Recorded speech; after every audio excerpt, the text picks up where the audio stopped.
Hey, what's up, guys? It's me, Eddie, and I think today's episode proved that Reiji it's further proof that Reiji isn't incapable of good writing. He just chooses not to. Like, holy fuck, the first half of this entire of this entire episode was absolutely godly. We catch a rare but recently frequent Kazuya W. He just walks in, turns on the movie, refuses to elaborate, and then leaves. What a fucking W.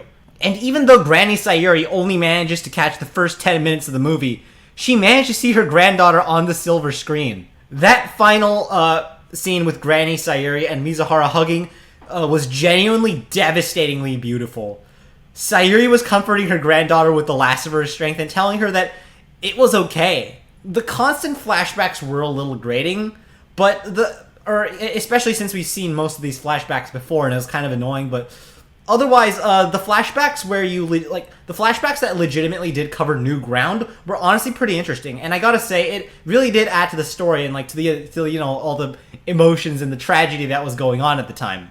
I mean, all right, some of it, and I don't just mean the flashbacks. Some of the scenes in general felt a little melodramatic, but again, this is honestly better than a lot of other anime, so I can't actually complain. This was honestly, it's really good.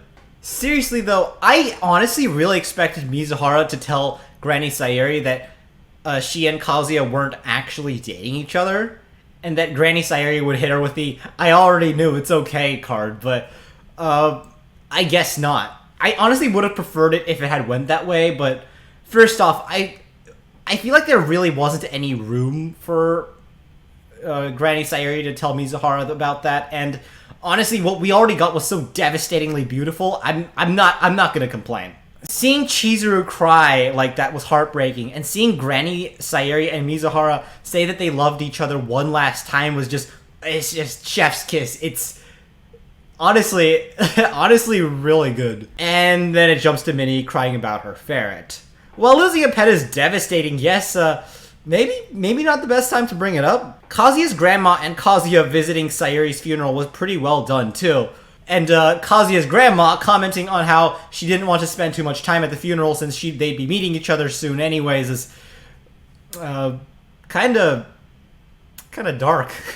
And immediately after that, we have Kazuya whining and screaming like he always did back in the earlier seasons. Well, yeah, I get you're sad, but can you please have some composure? The fish was saying that Kazuya was back to normal, in which case, oh please God, no. Please. We had so much good character development. Kazuya, don't do this to me, but I don't know. I mean, we'll have to see.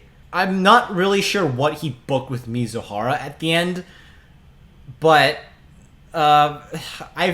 whatever the case, it's either going to be really good or really bad. I'm not entirely too sure. I don't know what to expect from the show anymore at this point, to be completely honest with you all.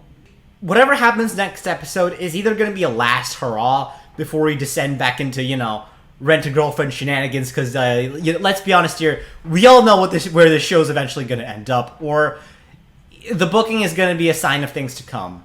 Regardless, I've heard from some manga readers that what we just saw was peak Rent-a-Girlfriend, and that it's all downhill from here, and I should get out while I still can. Someone else also said that it's okay to stick around till the end of the season because we still have some well-regarded scenes left in stock before we end up in that. But you know what? I'm here for the long ride, and I'm gonna ride this anime till the very end. Because honestly, I came into Season 3 expecting a dumpster fire, and I was pleasantly surprised at just how well made this episode is. This episode truly is peak Rent-a-Girlfriend. Unironically, this episode, or at least the first half of it, was absolutely god tier. So even if the show does descend into the dumpster fire, well, I mean, it will descend into the dumpster fire, but even when it starts descending into the dumpster fire, I'm sticking around because, first off, I started the show and I intend to see it to the end, first off.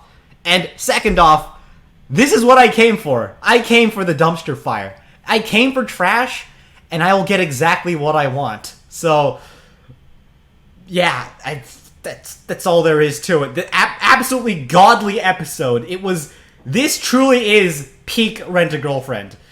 Like, even if there are better scenes, still some left in stock, this is, out of all the scenes we've seen so far, this was the best scene, and this was the best episode. Just, oh man, it's absolutely heart-wrenching episode, and again, proof that Reiji can write. He just chooses not to. Anyways, I hope you all enjoyed this episode. I know you all did. This was a very good one. And I hope you all enjoyed this video. If you did, please leave a like, subscribe, and comment. You know, all the stupid standard YouTube stuff. And, oh, if you haven't done so already, smash that bell. And that is that. I guess I'll have to leave off here. Absolutely amazing episode. I'm a little concerned, but it was so good that I'm concerned for the future now, because I know it's all downhill from here. But yeah, it's we ride this to the end, boys. The sky's up, and things are about to get very spicy from here on in. I'll see you all in the next episode. Till then.